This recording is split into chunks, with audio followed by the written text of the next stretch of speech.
दोस्तों, महाभारत का विनाशकारी युद्ध समाप्त हो चुका था।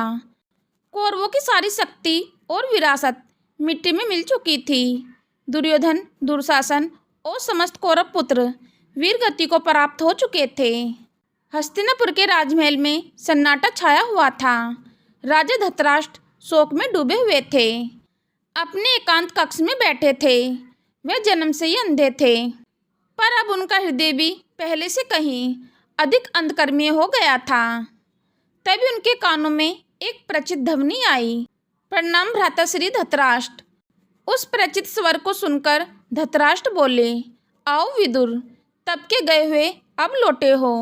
क्या तुम मेरे आंसुओं से भीगा यह चेहरा देखने आए हो?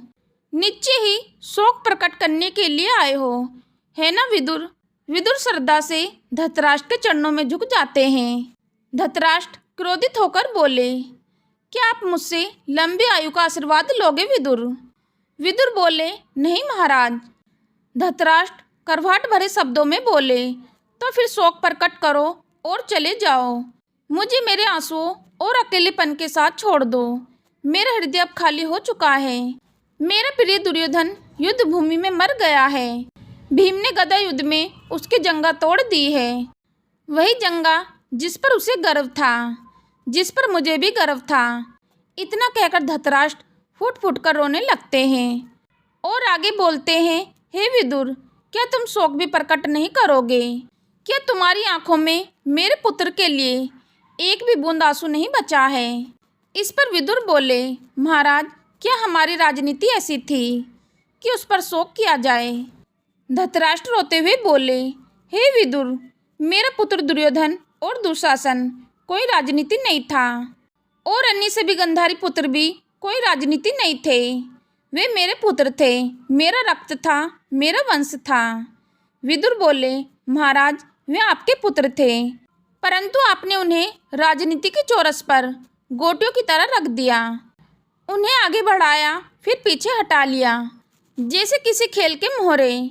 ना भूलिए महाराज, इस दाव को आपने ही लगाया था और आप ही हार गए। विदुर रोते हुए आगे बोले, युद्ध की हार जीत चलती है, पर मुझे जो पीड़ा है वह यह नहीं कि कौन जीता कौन हारा, बल्कि यह है कि मैं मौन की डोर से बंधा था, जो चुपचाप यह निर्णायक खेल देख रहा था और कुछ नहीं कर सका। धृतराष्ट्र क्रोधित होकर बोले, इस युद्ध में मेरे 100 पुत्र वीरगति को प्राप्त हुए और तुम इसे खेल कह रहे हो विदुर? क्या तुम्हारी छाती के हृदय के स्थान पर केवल नीति का कोई ग्रंथ रखा है? क्या तुम उस उल्टी गागर हो जिस पर मेरे आंसू ठहर ही नहीं पाते? क्या यही तुम्हारा धर्म है? विदुर बोले, धर्म की बात मत कीजिए महाराज। धर्म कोई तोता नहीं जो वही बोले जो आप सिखाएं। धर्म को आप अपने स्वार्थ के पिंजरे में नहीं बांध सकते। धर्म वह वट वृक्ष है जो तीनों लोकों को अपनी छाया में समेट लेता है। सांसों के लिए पवन को शुद्ध रखना धर्म है महाराज। जल को निर्मल बनाए रखना धर्म है। वृक्षों की रक्षा करना भी धर्म है, तो उसके विरुद्ध युद्ध करना भी धर्म है महाराज। इसलिए हे महाराज, पांडवों को आशीर्वाद दीजिए। उन्होंने कांटों से भरे रास्तों पर चलकर अपना धर्म निभाया। धृतराष्ट्र बोले, तो क्या मैं ही अधर्मी हूँ? विदुर, क्या वह धृतराष्ट्र अधर्मी है जिसकी बाहें अब अपने ही पुत्रों के शव को नहीं समेट पा रही हैं? विदुर बोले, यदि आप वास्तव में धर्म के मार्ग पर होते तो आज आप केवल अपने पुत्रों को नहीं बल्कि पूरे राष्ट्र की आत्मा को भी याद कर रहे होते। परीक्षा की इस घड़ी में आप राजा नहीं रहे, केवल एक पिता बनकर रह गए। महाराजा, यही आपका और हस्तिनापुर का दुर्भाग्य है। आपने पुत्र मोह और राज करने की इच्छा में अंधे होकर धर्म को अपनी सभा से बाहर कर दिया। महाराजा, धर्म देश के बंटवारे का नहीं, इसलिए आपने देश को बांट दिया। धर्म तो दो हृदयों को जोड़ने का नाम है, पर आपने उसके बीच दीवार खड़ी कर दी। धर्म मोह में डूबकर नहीं जिया जा सकता, क्योंकि धर्म कोई भावना नहीं बल्कि एक कठोर सत्य है, और आज भी समय है महाराज, उसे स्वीकार कर लीजिए। धृतराष्ट्र बोले, अब मेरे पास मेरे प्रियजनों के शव के अतिरिक्त क्या बचा है विदुर? विदुर बोले, अभी भी आपके पास आपकी अंतरात्मा है, उसे बचाइए महाराज। जाइए, इस महल से बाहर हस्तिनापुर के चौराहे पर खड़े हो जाइए और चीख चीख कर कहिए, हे हस्तिनापुर, मुझे क्षमा कर दो। इस पर धृतराष्ट्र बोले, क्या मैं उस हस्तिनापुर से क्षमा मांगू विदुर, जो मेरे 100 पुत्रों की मृत्यु के बाद भी शोक जताने भी नहीं आया।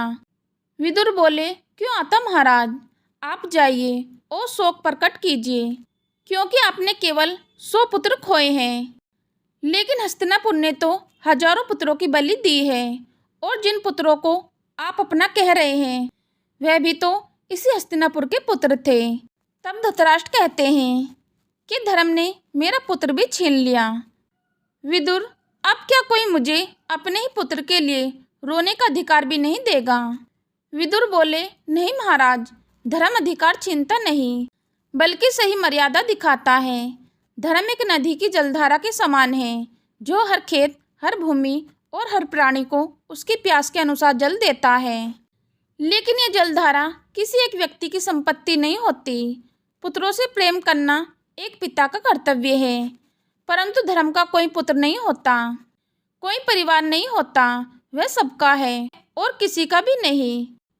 विदुर आगे बोले, महाराज, आपने यह नहीं सोचा, आपने अपनी महत्वाकांक्षाओं का अंगार अपने पुत्र दुर्योधन की हथेली पर रखकर कहा, यह चंद्रमा है, तो वह क्यों नहीं मानता? वह तो अपने पिता को देवता मानता था। महाराज, आपने उसकी हथेली पर इतने अंगार रख दिए कि अंत में उसकी हथेली ही अंगार बन गई और उसी आग में वह सव्य जलकर भस्म हो गया। हे महाराज, यही आपकी वही आकांक्षा थी जो उसे खींचती हुई कुरुक्षेत्र के मैदान में ले गई, और यही कारण है कि इतिहास इस महायुद्ध के लिए आपको ही दोषी मानेगा। आप वह अतीत हैं जिसने भविष्य के रास्ते में अपने पुत्रों के शव की दीवारें खड़ी कर दी। ये सुनकर धृतराष्ट्र बोले, तुम सदा की तरह बातों को कठोर ढंग से कहते हो विदुर, लेकिन आज तुम्हारी आवाज में भी तो आंसुओं की नमी है, क्यों रो रहे हो तुम? विदुर बोले, महाराज, मैं उस हस्तिनापुर के लिए रो रहा हूँ जिसे आप सबसे अधिक चाहते थे और जिसे अनजाने में ही आपने धोखा दिया। विदुर कुछ क्षण रुकते हैं, फिर गंभीर होकर कहते हैं, महाराज, मुझे आपसे एक विनती करनी है। धृतराष्ट्र बोले, कहो अनुज। विदुर बोलते हैं, पांडव विजय होकर हस्तिनापुर लौट चुके हैं, वे आपके चरण स्पर्श करने आएंगे, उन्हें आशीर्वाद देकर वन की ओर प्रस्थान कीजिए। आप हस्तिनापुर का अतीत हैं और यह आपका परम कर्तव्य है कि आप सभी उठकर वर्तमान के लिए द्वार खोलें और फिर अतीत के अंधकार में शांत होकर विलीन हो जाएं। अब अपने दुखों को समेट लीजिए। भाभी श्री गंधारी और राजमाता कुंती भी आपके साथ राज त्यागने को तैयार हैं। धृतराष्ट्र बोले, मैं उन दोनों माताओं का सामना नहीं कर सकता विदुर। विदुर बोले, महाराज, उनका सामना किए बिना आपको मोक्ष नहीं मिल सकता। यही आपका दंड भी है और यही पश्चाताप भी। ये दोनों माताएं रणभूमि के दोनों छोर पर अपने अपने भाग्य का शव लेकर खड़ी हैं।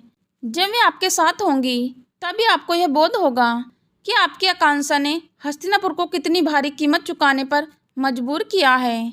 आप उनके साथ होंगे तो शायद समझ सकेंगे कि आपने उस हस्तिनापुर के साथ क्या किया जिसे आप सबसे अधिक प्रेम करते थे। तो मित्रों, यह था धृतराष्ट्र और विदुर के बीच वह अंतिम संवाद, जहाँ केवल शब्द नहीं आत्माएं बोल रही थी, जहाँ एक राजा टूटा और एक नीति ज्ञानी बना उसका दर्पण।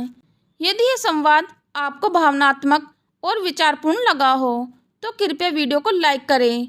यदि चैनल पर पहली बार आए हो तो चैनल को सब्सक्राइब करें और नीचे दिए गए कमेंट बॉक्स में सच्ची श्रद्धा से जय श्री कृष्णा अवश्य लिख दें। धन्यवाद।